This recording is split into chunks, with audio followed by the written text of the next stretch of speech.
So my project was on the Costa Rica's disaster management plan. So Costa Rica is one of the most highly prone countries to earthquakes and active volcanoes. It's also the 8th highest economic risk exposure to floods, hurricanes, earthquakes, and landslides, and second most exposed to hazards based on location. So basically, they're just screwed. So earthquake. In January 2009, an earthquake struck Costa Rica, leaving behind $150 million worth of damage, causing damage to the 8 bridges, multiple roads, public infrastructure, and agro-industry. This earthquake reached a magnitude of 6.2 on the Richter scale, killing 22 people. Volcanoes. So Costa Rica, there are 3 mountain ranges that stretch throughout the entire Costa Rica, and in those 3 mountain ranges, there are 16 volcanic peaks, but only 5 of those are active volcanoes that keep erupting. Hurricanes. So in 1998, Hurricane Mitch was Category 5, and it came across Central America, damaging 126 bridges and 800 miles of road in Costa Rica alone because of the floods and mudslides that came with it.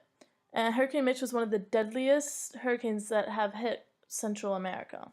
In July 1996, Hurricane Caesar hit the Pacific Southwest part of Costa Rica, causing a deadly storm that killed 41 people, and it was known as the worst national storm in the 1990s in Costa Rica.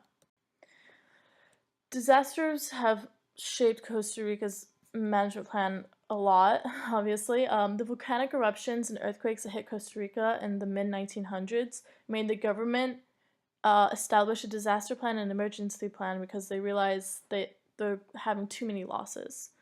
And especially after Hurricane Mitch in 1998, the government began to pass laws and amendments that created the platform for disaster risk reduction. The rationale and history. Well, a national emergency law was adopted in 1969 after the volcanic eruption of Arenal, establishing 3 things. Executive branch gained privilege to declare state of emergency. National Emergency Fund was created. National Commissions of Emergency was also created, which is also known as the CNE. In 2006, another legislative amendment was passed that paved the way for a national system for disaster risk management. And because of this amendment, the CNE gained more control of the disaster management, and it required public institutions to dedicate resources to disaster risk reduction. This is a map of Costa Rica. The participants. So the national platform, called the National System for Disaster Risk Management, is organized in 3 subgroups: prevention and mitigation, preparedness and response, recovery and rehabilitation. CNE is in charge of the national platform and has the highest authority. And then within the CNE, there is a directory group which consists of the ministers of public office, other state institutions, and civil society. Civil society consists of one organization, and it's known as the Costa Rica Red Cross. Implementation pattern. So it's top-to-down organization. The governments are the ones making the decisions and guidelines for disaster management. The CNE is in charge of delivering early warning systems and defines mechanisms for addressing disaster recovery management issues at the municipal level within the entire country. Obstacles. So they're facing some obstacles is with the information getting to other municipalities throughout the country because they're lacking the technical and human resources that could benefit from the information available on hazards and risk.